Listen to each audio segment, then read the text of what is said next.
இஸ்லாமிய சிறைவாசிகள் விடுதலை கோரி நடக்கக்கூடிய இந்த போராட்டத்தில் கலந்து கொண்டிருக்கும் உறவுகள் அத்தனை பேருக்கும் சீமான் தம்பியின் வாழ்த்துக்களும் வணக்கமும்.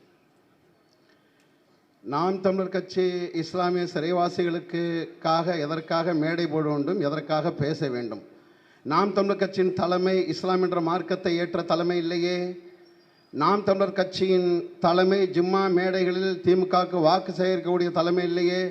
ஆனாலும் சீமான் ஏன் இஸ்லாமிய சிறைவாசியின் விடுதலை கோருகிறார் என்றால், சிறைவாசிகளின் மொழியும் சீமானின் மொழியும் ஒரு மொழிதான் என்றுதான். உங்களுக்கு ஒன்றை நினைவூட்ட கடமைப்படுத்துகிறேன்.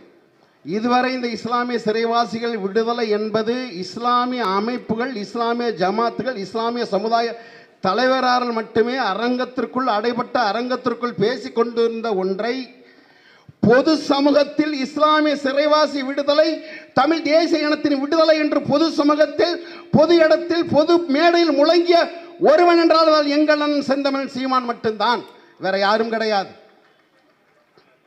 தொடர்ச்சியாக நீங்கள் நன்றாக உற்று நோக்குங்கள். திமுகவின் ஆட்சி காலத்தில் தான் இஸ்லாமிய மக்கள் கொடும் சித்திரவதைக்கு உள்ளாக்கப்பட்டார்கள். இன்று நாடு முழுக்கும் இஸ்லாமியர்கள் சந்திக்கக்கூடிய எல்லா சிக்கல்களுக்குமான ஆணிவர் திமுக. இந்த நாடு முழுக்கும் எல்லா தரப்பு மக்களும் சந்திக்கக்கூடிய எல்லா சிக்கல்களுக்கும், பொருளாதார சிக்கல்களுக்கும் காரணம் திமுக. 13 நாட்களில் ஜெயலலிதா பிஜேபி ஆட்சியை கலற்றிவிட்டு இறங்கிவிட்டார். தன்னிடமுள்ள 12 பாராளுமன்ற உறுப்பினர்கள் வைத்து 6 மத்திய அமைச்சர் பதவி வாங்கிக் கொண்டு 5 ஆண்டு காலம் பிஜேபியை இந்திய நிலப்பரப்பில் ஆளவிட்டது திமுக தான். இன்று அவர்கள் சிறையில் இருக்கிறார்கள். பொய் வழக்கு போட்டு ஸ்டாலின் அவர்களை உங்கள் அப்பா காலத்தில் பொய் வழக்கில் உள்ளே சென்றார்கள். உங்கள் காலத்தில் நீங்கள் கள்ள மௌனம் செய்தீர்கள். உங்கள் பிள்ளை காலம் வந்துவிட்டது, உங்கள் பிள்ளையின் பிள்ளை காலம் வந்துவிட்டது. ஆனாலும் அந்த சிறைவாசிகளுக்கு ஒரு விமோசனம் இல்லை. சென்ற தேர்தலில் அண்ணன் சீமான் தொடர்ச்சியாக சிறைவாசி விடுதலை எடுத்தார். கோயம்புத்தூரில் எடுத்தார், நாகப்பட்டினத்தில் எடுத்தார், வேலூரில் எடுத்தார். தொடர்ச்சியாக எடுக்கும் பொழுது அந்த சிறைவாசி குடும்பத்திற்கு அழுத்தம் வந்தது. நீங்கள் ஏன் சீமான் பின்னாடி செல்கிறீர்கள்? நீங்கள் ஏன் சீமான் பக்கத்தில் நிற்கிறீர்கள்? நீங்கள் சீமான் நாம் தமிழர் சென்றால் இந்த சிறைவாசி விடுதலை தாமதப்படுத்தப்படும். அமைப்பு நிர்வாகிகள், சமுதாய தலைவர்கள், அரசியல் வியாபாரிகள் அந்த சிறைவாசி குடும்பத்தில் பேசியிருக்கக்கூடும், வந்திருப்பார்கள் அவர்கள். இந்த அழுத்தத்துக்கு பிறகு ஆட்சிக்கு வந்த திமுக 2 வாக்குறுதிகள் கொடுக்கிறது எதிர்க்கட்சியா இருக்கும் பொழுது. என்னது? அப்பாவி சிறைவாசிகள் நாங்கள் விடுதலை செய்வோம். மீண்டும் ஆட்சிக்கு வந்தால் 3.5% இடஒதுக்கீட்டை 5 விழுக்காடாக மாற்றுவோம். 5 விழுக்காடு நீ மாற்ற வேணாத்தா, 3.5 இன்னும் தரல, 0.95 தான் இருக்கு, 1 விழுக்காடு கூட இல்லை, வெள்ளரிக்கை தர சொல்லவன. இந்த அழுத்தத்துக்கு பிறகு என்ன பண்ணுது திமுக ஆட்சி கட்டலுக்கு வந்த பிறகு முதலமைச்சர் அவர்கள் ஆதிநாதன் குழு, சிறைவாசிய குழு என்ற ஒரு குழுவை போட்டார். அன்பான உறவுகளை, அந்த குழு இன்றிலிருந்து 4.5 வருடம் ஆகிவிட்டது. அந்த குழுக்கான 6 நபர்கள் வழிகாட்டு குழு, அந்த நபர்களை தேர்ந்தெடுக்காத ஒரு குழு ஆதிநாதன் குழு. யார் கேட்பார்? முஸ்லிம்க்கு தலைவர் பெருமக்கள், ஊருக்கா ஜமாத்துகளையும் மொஹல்லாக்களையும் இஸ்லாமிய பெருமக்களையும் தலைவர் பெருமக்களையும் உலமாக்கள் பெருமக்களையும் கூட்டி இந்த வாக்குகள் எல்லாம் திமுக என்று கேட்டுக்கொண்டு இருக்கிறாரே.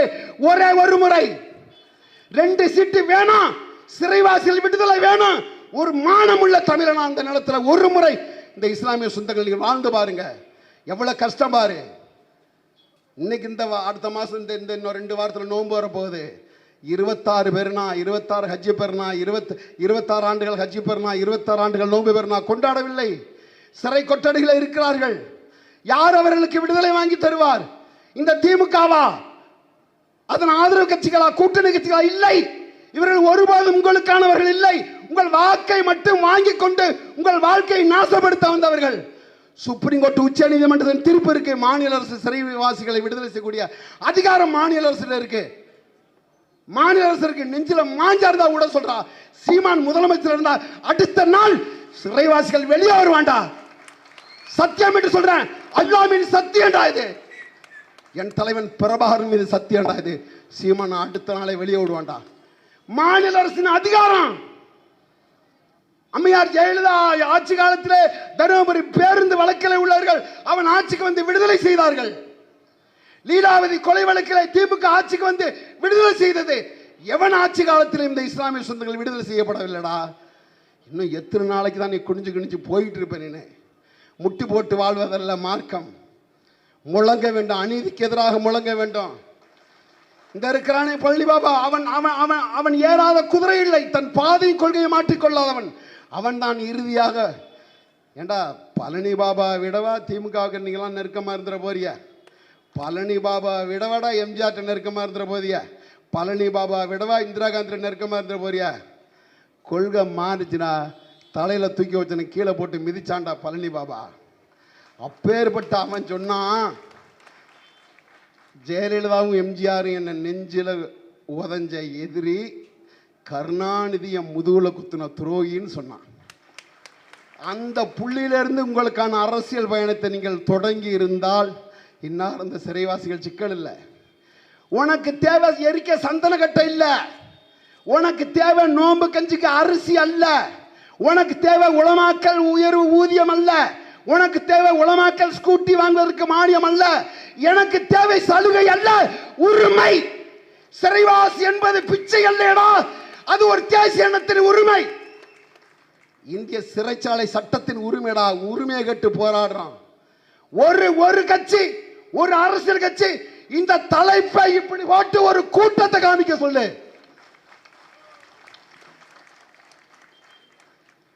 இப்படி பேசுற நாங்க தான் உனக்கு பிஜேபியோட பி டீம். நாங்க கேரளா ஸ்டோரின்னு ஒரு படம், 40,000 பெண்களை கடத்தி மதம் மாத்திட்டாங்கன்னு வரக்கூடிய ஒரு படம். கேரளா தடை செய்து, கர்நாடகா தடை செய்து, இந்திய மாநிலங்கள் அத்தனை தடை செய்து, உங்க திராவிட மாடல் முதலமைச்சர் அவர்கள் அன்றைய டிஜிபி ஐயா மரியாதைக்குரிய சைலேந்திர பாபு தலைமையில் பாதுகாப்பு கொடுத்து தியேட்டர் முழுக்க நீ ஓடவிட்டாய். அதை தடுத்து நிறுத்தியது சீமானின் படைகள் தானடா. சொல்லி பார்த்தோம் கேட்கவில்லை. அண்ணன் சீமான் அறிக்கை விட்டார், கேட்கவில்லை.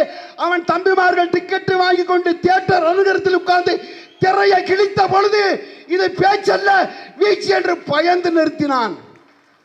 அடுத்து பிபிசியோட ஆவணப்படம் குஜராத் ஃபைல்ஸ், பிபிசியோட ஆவணப்படம். அன்றைக்கு குஜராத் படுகொலையில் அப்படியே ஆவணப்படுத்தி காட்சிப்படுத்தி கொண்டு வந்து இங்கே போடுறான் அவன். அந்த படத்தை திரையிட நீ அனுமதிச்சியா? திமுக அனுமதிச்சியா அந்த படத்தை திரையிட? தடை. அந்த படத்தை தமிழாக்க மொழிமாற்றம் செய்து தமிழ்நாடு எங்க அரங்குகளில் திரையிட்ட ஒரே கட்சி நாம் தமிழர் கட்சி தான். நாங்களடா பிஜேபியோட பி டீமு, நாங்களா பிஜேபியோட பி டீமு. உனக்கு தேவை அரசியல் அதிகாரம். அரசியல் அதிகாரத்தை நோக்கி நீ நகரு. நேற்று பார்க்குறேன், ஒரு சின்ன இணையத்தில் ஒரு வரல வருது, ஒரு இஸ்லாமியர்கள் கட்சி வச்சிருக்க ஒரு தம்பி. அதில் ஸ்டாலின் சொல்கிறாரு, இந்த தம்பிக்கு நெஞ்சில் இடம் இருக்கு, உனக்கெல்லாம் சீட்டு தர மாட்டான், நெஞ்சில் இடம் இருக்கு, திராவிட தலைவாணி பஞ்சில் இடம் இருக்குன்னு சொல்லிக்கிட்டு போயிட்டே இருப்பான். உனக்கெல்லாம் சீட்டு கிடையாது. அண்டி பிழைப்பதை விட நக்கி வாழ்வதை ஒரு நாள் அண்ணன் பழனிபாபா சொல்வதை போல்தான். ஒரு ஒரு கோழையின் தலை கிரீடமாக இருப்பதை விட ஒரு வீரனின் கால் செருப்பாக இருந்து விட்டு போகலாம். 200 ஆண்டுகள் ஆடாக வாழ்வதை விட ஒரே ஒரு நாள் புலியாக இருந்து விட்டு போகலாம். வாருங்கள் சொந்தங்களே, உங்களை அணைத்துக் கொள்ள 12 கோடி தமிழ் தேசிய இனம் இருக்கிறது. நீங்கள் மதமாக சாதியாக பிரிந்தால் நீங்கள் கொல்லப்படுவீர்கள், அச்சுறுத்தப்படுவீர்கள் என்கிறார் அண்ணன் பழனி பாபா. வாருங்கள், எனக்கெல்லாம் பிரச்சனை இல்லை. அண்ணன் ஒவ்வொரு முறையும் என்ன தேர்தல் காலத்தில் நிறுத்துறாரு. தோத்தாலும் தமிழ் முஸ்லிமாக பெருமையோடு தோற்பேன். நீ வெற்றி பெற்றாலும் திராவிட முனாஃபிக்கா தான் வெற்றி பெறுவ, திராவிட அயோக்கியனாக தான் வெற்றி பெறுவ. பெருமையுடன் தோப்போம் நாங்க. வா, இந்த கட்சி தான் எல்லாவற்றுக்கான தீர்வு, ஆகச்சிறந்த தீர்வு, ஆகச்சிறந்த அருமருந்து. எந்த இடத்துல உனக்கு நிக்கல. இன்றும் தமிழ்நாட்டில் 1436 அரசு பள்ளிக்கூடங்களில், அரசு உதவி பெறும் பள்ளிக்கூடங்களில் RSS சாகா பயிற்சி நடக்குது. ஒரு இஸ்லாமிய தலைவர் உனக்கு கேட்க முடியுமா? முடியாது. ஏன்? பிழைக்கிற நீ அண்டி பிழைக்கிறவன், நீ சீட்டுக்கு நோட்டுக்கு நிற்கிறவன், மக்களுக்கு மக்களோட நாட்டுக்கு நிற்கிறவன் இல்லை நாங்க. நீ அதுக்கான ஆள் இல்லை. இந்த நிலைகள் மாறணும்னா உங்களுக்கான ஒரு வாய்ப்பு தான் இருக்கு. நீங்கள் இனமாக ஒன்று கூட வேண்டும். இனமாக ஒன்று கூடினால்தான் இதற்கு தீர்வு கிடைக்கும். இந்த அறிவிப்புல இல்லைங்க. மறுபடியும் திமுக, உனக்கு ரோசம் இல்லையா, சூடு சொர்ணம் இல்லையா, வெக்கம் இல்லையா, போனா போட்டுண்டா அந்த 2 சீட்டு, அந்த 2 எம்எல்ஏ, அந்த ஒரு எம்பி எந்த வாங்கி எந்த மயிர புடுங்க போற, விட்டு தொலை, வெளியே வா, செத்து போவோம்டா வா. எத்தனை ஆண்டு காலம் பிஜேபி பூச்சாண்டி காட்டுவ? எத்தனை ஆண்டு காலம் பிஜேபியோட பூச்சாண்டி காட்டுவேன்? நீ பிஜேபியை பூச்சாண்டி காட்டு அவனோட எல்லா திட்டத்தையும் நீ ஆதரிச்சு இங்க வச்சிருக்கிற. எந்த திட்டத்தை நீ எதிர்த்திருக்கிற? இந்திய எதிர்க்கல, ஹிந்திக்காரனை கொண்டு வரான். நீ ரோட்ல சுத்துற எந்த இந்திக்காரனையும் தனிப்பட்ட முறையில் போய் பேசு. அப்படின்னா ஓட்டு கோன்கேன்னு கேளு, அவன் சொல்லுவான் மோடிக்காமா. ஒவ்வொரு ஒவ்வொரு ஒவ்வொரு சட்டமன்றத்திலும் 20,000 30,000 வாக்காளர்களை இறக்குறான். என்ன ஆகும்? இஸ்லாமியர், கிறிஸ்தவர், ஆதி தமிழர் இவங்களோட வாக்கு 1 கோடி வாக்கு அவனுக்கு போகுது. அந்த தைரியத்தில் இருக்கிறான். இஸ்லாமியோட பாதுகாவல திமுக கிடையாது. உன்னோட 9 விழுக்காடு வாக்கு தாண்டா திராவிட திருட்டு திமுகவுக்கு பாதுகாப்பு. வெளியே வாடா. இல்ல நீ இருக்கிறியா? எல்லா இஸ்லாமிய அமைப்புகளும் ஒன்னா போ. எஸ்ஏபி, முஸ்லிமுக்கு, சுன்னத் ஜமாத்து, சுன்னத் பண்ணாத ஜமாத்து, எல்லா ஜமாத்து ஒன்னா போ. 20 சீட்டு கேள்றா திராவிடன்ட்ட, கேள்றா கருணாநிதி மோட்ட 20 சீட்டு நாங்க பிரிச்சுக்கிறோம். ஒரு அல்லாஹ், ஒரு நபி, ஒரு குர்ஆன், குர்ஆன் நாயே 20 சீட்டுகள் நாங்க பிரிச்சுக்கிறோம். அதுக்கும் திராணி இல்லை, நீ கேட்க மாட்டேன். நீ வா, எங்களோட வா. கடந்த பாராளுமன்ற தேர்தல் 40 இடத்துல ஒரு இடம் கூட இஸ்லாமியர்கள் திமுக சீட்டு தரல. சீமான் தான் 5 இடத்துல கொடுத்தாரு. நீ தரமாட்ட, நீ தரமாட்ட. எங்க மேல அவதூறு பரப்ப ஒரு 5 ஐட்டம் வச்சிருக்கிறான். சீமான் இஸ்லாமிய சாத்தான் பள்ளி சொல்லிட்டாரு. சீமான் உருது முஸ்லீம்களை பாகிஸ்தான் போய் சொல்லிட்டாரு. சீமான் AK-74, சீமான் ஆமக்கரி, சீமான் விஜயலட்சுமி, இப்ப சீமான் பிராமண கடப்பார. இந்த 6 ஐட்டத்தை தாண்டி ஏதாவது இருக்கா அவனுக்கு? ஏதாவது இருக்கா அவன்கிட்ட? ஏதாவது மெட்டீரியல் இருக்கா? கருத்தியலை வாதிக்கவா? அப்படியே திரும்ப சாத்தான் பிள்ளை என்று இஸ்லாமிய கிறிஸ்தவரை சொல்லிட்டார். எப்படா சொன்னாரு? கேட்கிறான்டா. எங்க அப்பா பாஷா சீமான் சொல்றாரு, என் அப்பன் பாஷா இறந்து விட்டார். அவனோட இறுதி மரியாதை செலுத்துவதற்காக அண்ணன் கோயம்புத்தூரில் சென்று இறுதி வணக்கம், புகழ் வணக்கம், வீர வணக்கம் செலுத்திட்டு வாரான். பத்திரிகையாளர் கேட்கிறாங்க, என் சீமான் நீங்க அல்லுமா தீவிரவாதியா இருக்கக்கூடிய பாஷா வீட்டுக்கு போனது எதுக்குன்னு அண்ணாமலைட்ட கேட்குறாங்க. அண்ணாமலை சொல்றாரு, எதுக்கு சீமான் போயிருப்பாரு? இஸ்லாமியரோட ஓட்டை வாங்க தான் போயிருப்பாரு அப்படின்னு அண்ணாமலை பதில் சொல்றாரு. அதை வாங்கிட்டு வந்து எங்க அண்ணன்ட்ட கொண்டு வர்றாங்க. இப்படி அண்ணாமலை சொல்லியிருக்காரு, இது என்னன்னு எங்க அண்ணன் சொல்றாரு, ஐயோ அவங்க எனக்கு ஓட்டு போடுவாங்கன்னு நான் இங்க போனேன். பாஷா என் அப்பன், ஒரே சிறையில் நானும் அவனும் இருந்தோம் என்று சொன்னார். சொன்னது மட்டுமல்ல இஸ்லாமிய சொந்தங்களே, அவர்கள் சாத்தான் பிள்ளைகளாக மாறிவிட்டார்கள். ஏன்? எது சாத்தானின் செயல்? குடிக்க வைத்து கொள்றது சாத்தானின் செயல். மணல் கொள்ளை, கனிமவள கொள்ளை, திருட்டு, ஊழல், லஞ்சம், இது அத்தனை சாத்தான் செயல். இந்த செயலை செய்யக்கூடிய திமுகவுக்கு வாக்களிக்க நீ சாத்தான் பிள்ளைகாக மாறிவிட்டார்கள் தான் சொன்னாரு. அப்ப திருச்சி அண்ணாடா, ஒரு மனுஷன் 1 ஆண்டு காலம் 2 ஆண்டு காலம் ஒரு அவதூறை தூக்கிட்டு சமைக்கலாம்.